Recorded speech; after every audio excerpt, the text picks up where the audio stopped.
Shoulder when they wrote this movie.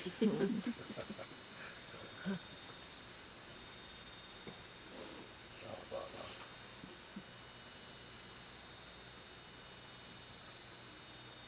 questions, comments, complaints?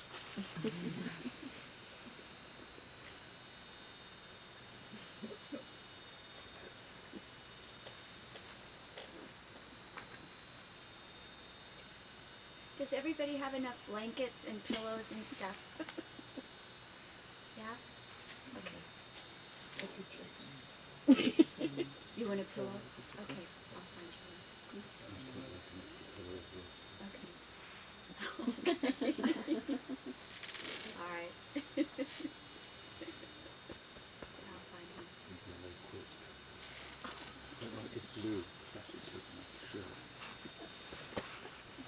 Maybe we'll take a little page out of this for our meditate, for our quiet times. We'll just take a little saying from this and see what it has to say. Or any other book maybe you might have with you.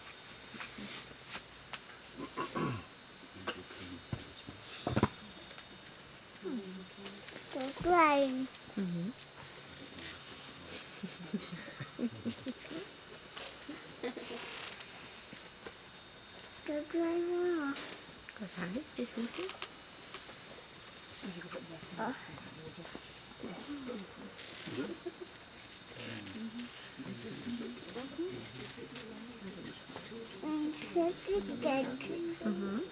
Yeah, as a matter of fact,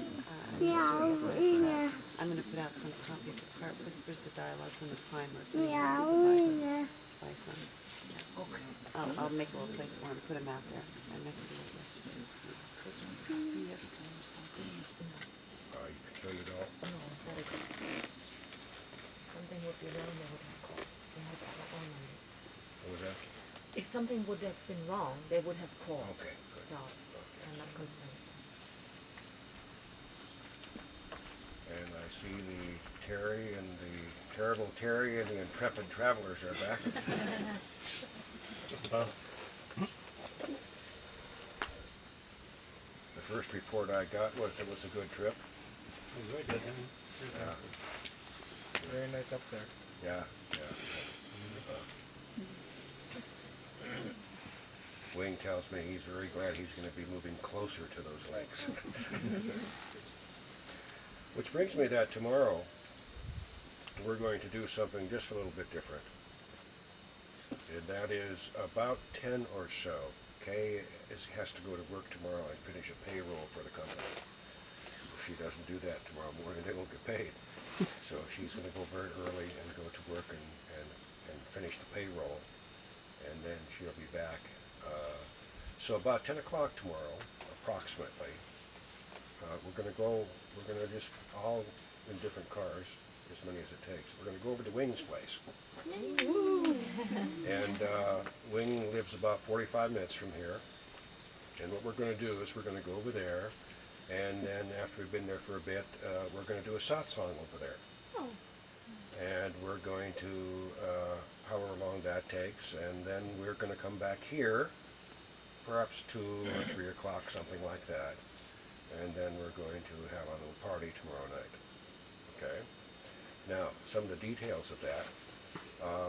Wing has a pond on his property, so if any of you, and for certainly some of the kids, they may want to bring their bathing suits along.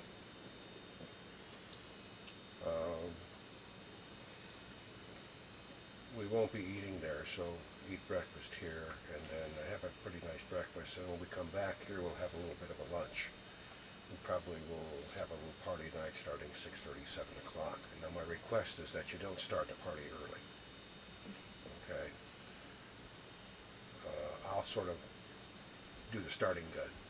It'll be about 6:30 or 7, so my request is that you don't start early. If you're going to do it, and of course, as you know, no one has to do that at all. You don't have to. And then, as I understand it, Susan is going to take the kids to the fair. Where's Susan? Oh, there she is. Yeah, Susan's going to take the kids to the fair, which starts tomorrow, which will be kind of nice for them because they got big carnival rides and all that sort of stuff. So that'll be really sort of a treat. and then they're going to go stay over to the Wheels house tomorrow night and come back the next morning.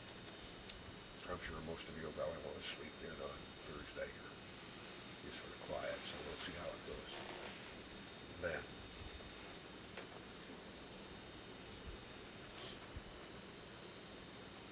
About these books that you see over here, some of them that I've written and some that were put together. Here's my policy on that. Everybody in this family, and there's not many of us, there's about 20 approximately, everything that I do or put in the book form now or in the future is yours. In other words, you don't have to pay for it. So, for instance, if Uma and Peter in some time, should put out a book here, which I know they're working on, then you would all get that for nothing. The only thing you'd be expected to pay if you're overseas from here, of course, $5 or so it costs to ship, because we can't pay for that. If you should buy any of these books for a relative who's not part of this family, like a child or a parent or a good friend, then you'd be expected to pay for that. But for you personally, in one-on-one, everything that I do is you can have it. So that's my policy. Now, if you haven't had one of these books here and you have bought it for yourself since you've been here, then we'll be sure to get your money back to you again. Because no one knew the policy, I guess I hadn't articulated it clearly enough. So that's for now and in the future. And I just want to remind you again about the toilets. Please use the outside toilets, because our septic tank is only made for about 2 or 3 people, and it can be easily flooded. And if it hasn't happened yet, but if that happens, I'm out a few $100s, which I don't want to be. So now, obviously, if at night you have to get up and have to go pee or something like that in your clothes, sure, go use the toilet in the house. But other than that, my request is please use the toilets outside if it's not an emergency.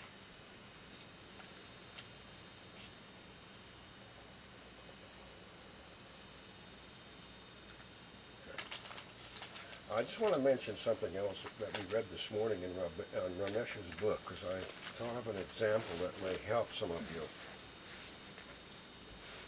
As I was sitting down by the creek for a little while this afternoon. When we sit and watch a stream or a creek such as French Creek out here, we can sit and watch the water go by, and what we usually don't focus on is the bed of the creek itself. The bottom, the part that doesn't move. We tend to follow the flow of the water, and particularly if a beautiful leaf comes floating by, we follow the floating leaf. Or maybe we see a little water walker or a bug walking on the water, and perhaps a fish, and we follow it. It's not that we forget the bed. The bed is always there, always. And, but, beautiful leaves and nice, pretty fish, and, that's life. We watch things. What I think Ramesh is pointing to, and certainly what I'm pointing to, perhaps the only temporary, very temporary difference between a teacher and perhaps a student is that for the most part the teacher is looking at the bed. Is sort of got his or her gaze on the bed most of the time, which is not to say that every now and then, whoa, that's nice, but there's a sort of a pulling back again to the stillness. And I suppose one could take that analogy too to say the sky and the clouds and the birds. As we look up and we see the beautiful clouds and we see a nice bird flying by, or we see something, which we all do. But perhaps a teacher is more likely to keep his eye on the sky. And that is the only really thing that he has to teach, or has to point to, or has to share with you. Really, he doesn't have anything to share about, here's how you get enlightened, or here's how you find peace, and all of those things probably do have a place at certain times. It depends upon where let's just call students, where the student is at depends. It depends. But the teacher's sole focus can only be where he's at, which is there. And that gets shared without doing anything. This is the sort of the piece that draws one in. The piece in you is drawn to that. I was using an example the other day of iron filings. You know, you remember in the chemistry class or whatever class it was, you put this magnet there and then you sprinkle the iron filings around it and they all sort of point toward the magnet. So in that sense, you're sort of like iron filings. You're pointing toward the magnet that is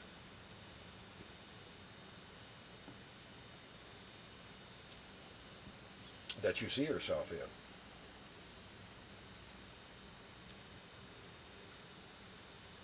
So the more a person is focused in this world, the less likely you are to be attracted to that person. This is what I call inauthentic teachers. These are the ones who have all kinds of systems and diagrams and steps that you have to take in order to get where they say that you're supposed to get. After a while, you know, it gets a little old. You know, how many seminars can you go to? How many books can you pick up? How many steps do you have to practice? How many mantras do you have to recite? How many postures do you have to twist yourself into? Not that any of these by themselves are not useful, because some of them are. You know, how many breaths exercises do you have to? We've all been there, most of us, you know. How many tips of your noses do you have to concentrate on? How many third eyes? How many different kinds of diets do you have to be in and out of before you finally go, enough?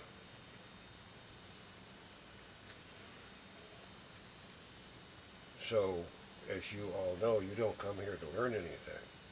You come here basically so you can,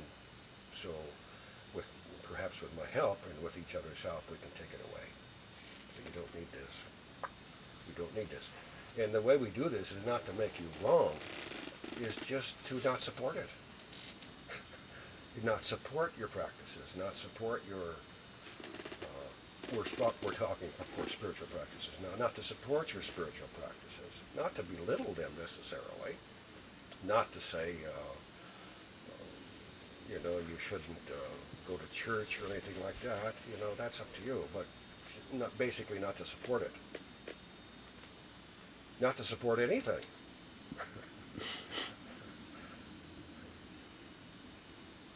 Because it is. It is.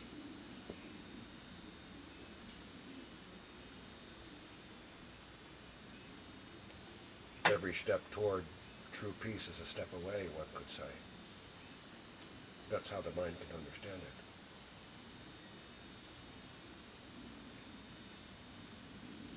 So I think rather than use Ramesh's book, I'll use Heart Whispers. Hang me. Most of you can recall, because you've been here quite a long time, that a year or two ago we went through this whole book. And we took one page at a time, a day, and then I sort of amplified on it. And let's see. Do not search for the quiet. Attend to the quiet that is forever and eternally here. Well, that's just what I said, isn't it? So you can't get away. See, if you call it a teaching, there's only one. There's only one, and I think that's randomly open to this. Do not search for the quiet. Attend to the quiet.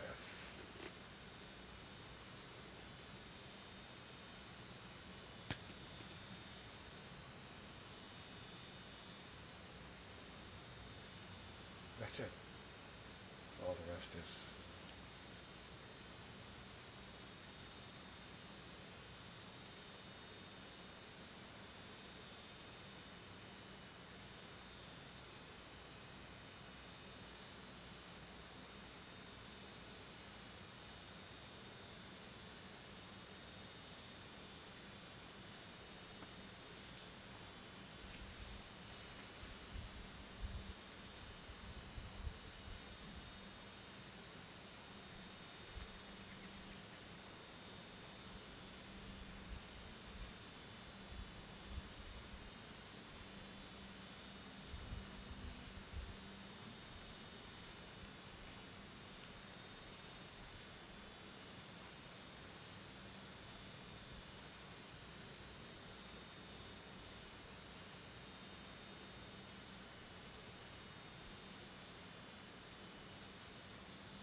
That's good.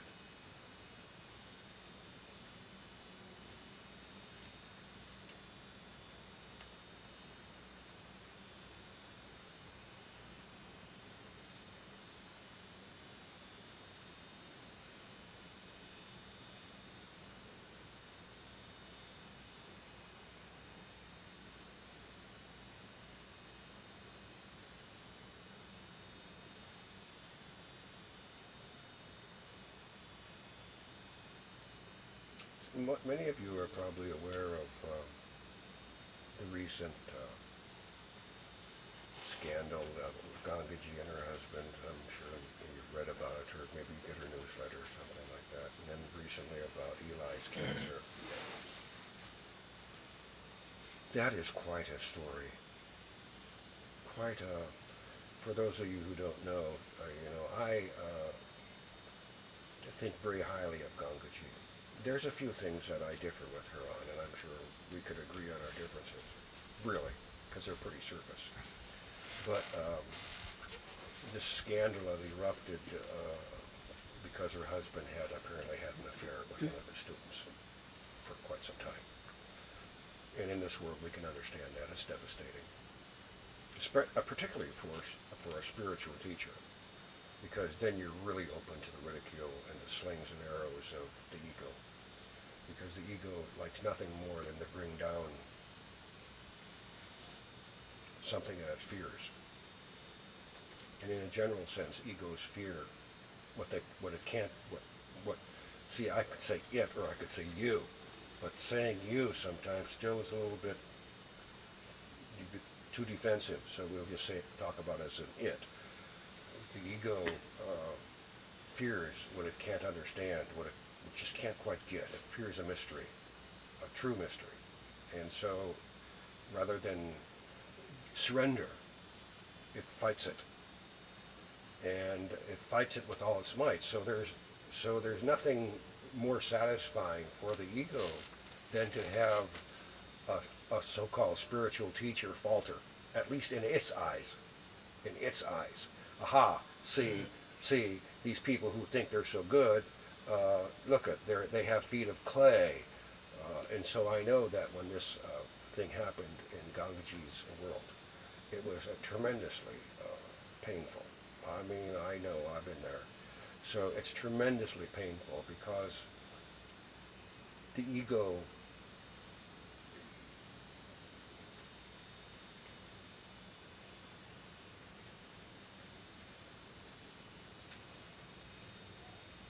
I really, I'm sorry, felt so bad for her, because I know how it is when your friends, those who swore that you are, I love you, turn and attack. And so this happened to her. I saw it happen in a satsang that I attended with her perhaps some months ago. And some folks who had been with her for a long time basically attacked her in public. It's almost too painful to watch.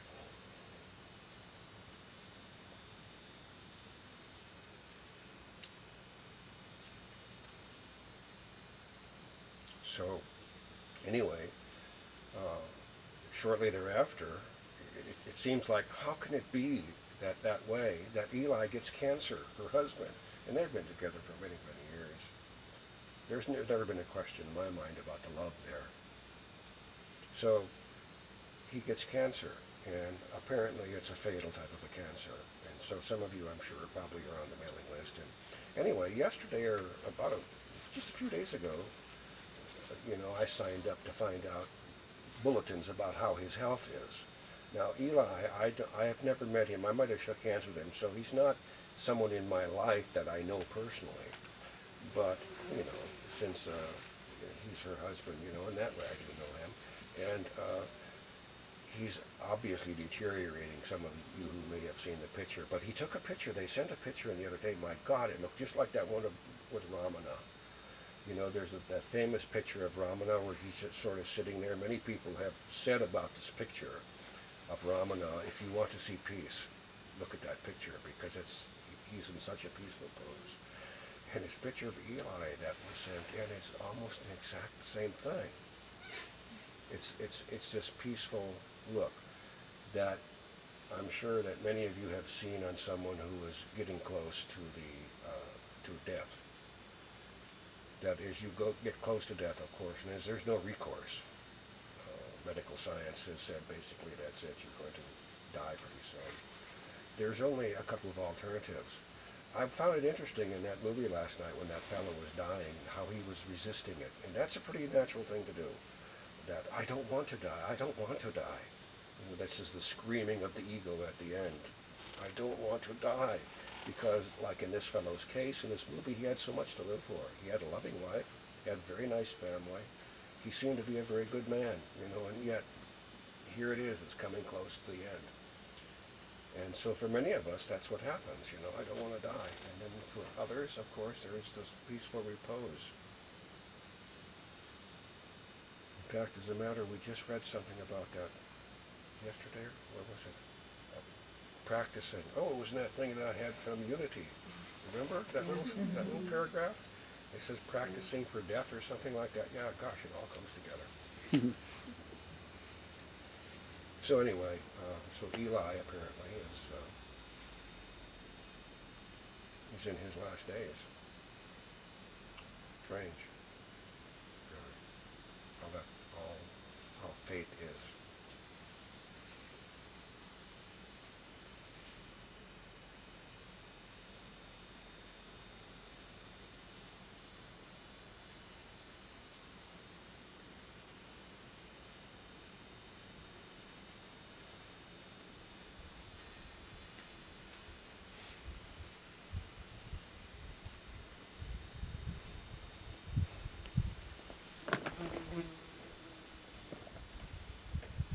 Everything all right?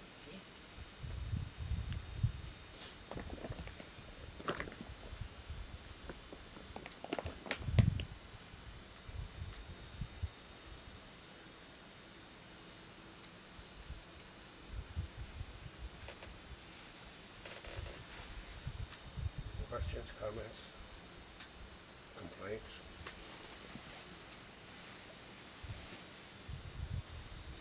You can't get your money back.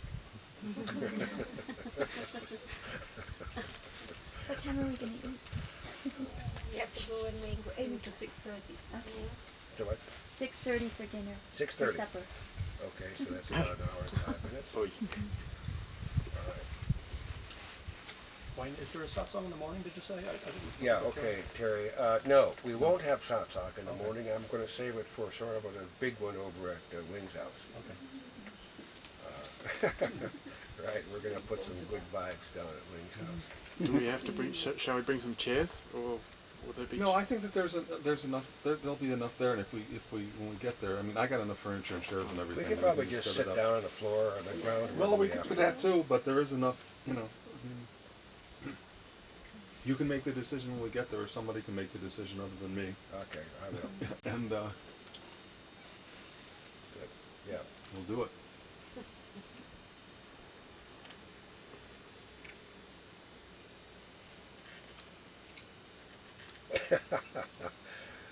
Your hair sticking out in the back. I'm talking to Kaye. She got this little thing. It looks like a pheasant or something. I'm a peacock.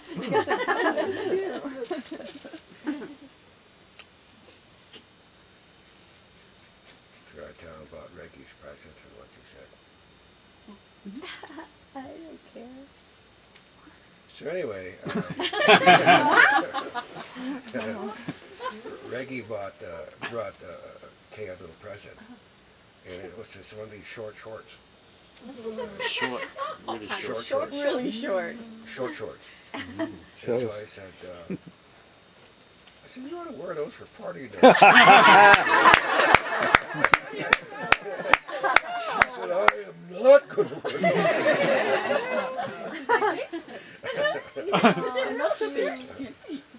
And I'm like, he's like, oh, wear 'em. And I'm like, no. Oh, God. Terrible. This You know, I like to embarrass her in public.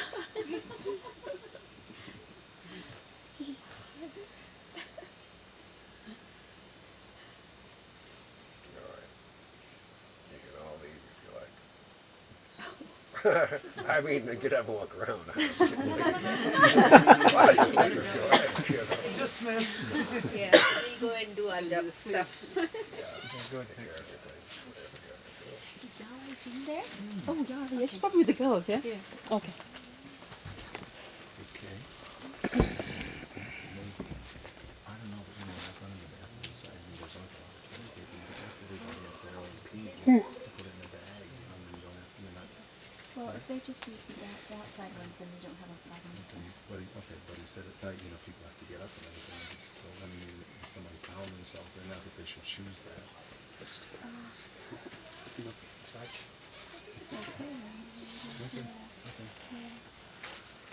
And I've got a sign in my bathroom. Yeah.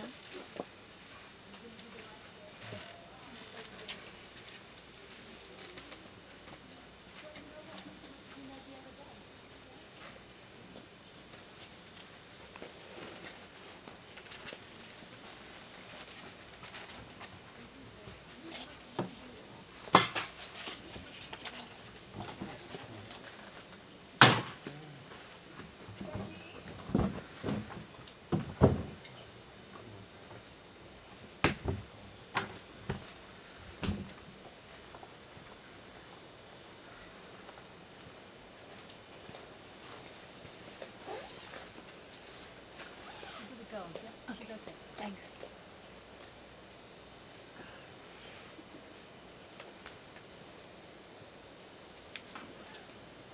Okay. Would you go get Wings some whipped cream? Busted.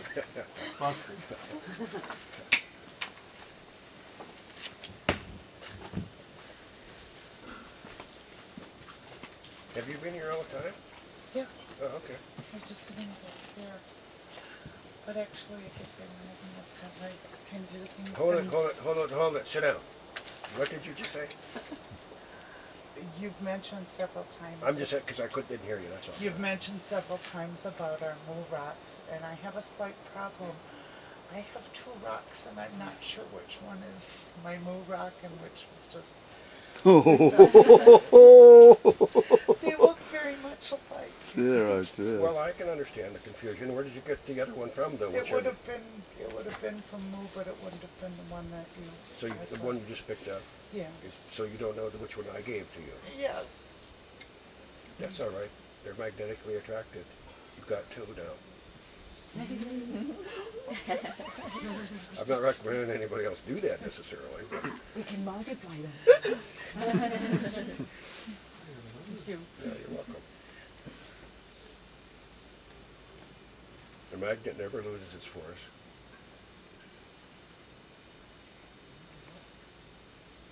I've been holding both. But sometimes the magnet doesn't know itself. I'm speaking generally now, not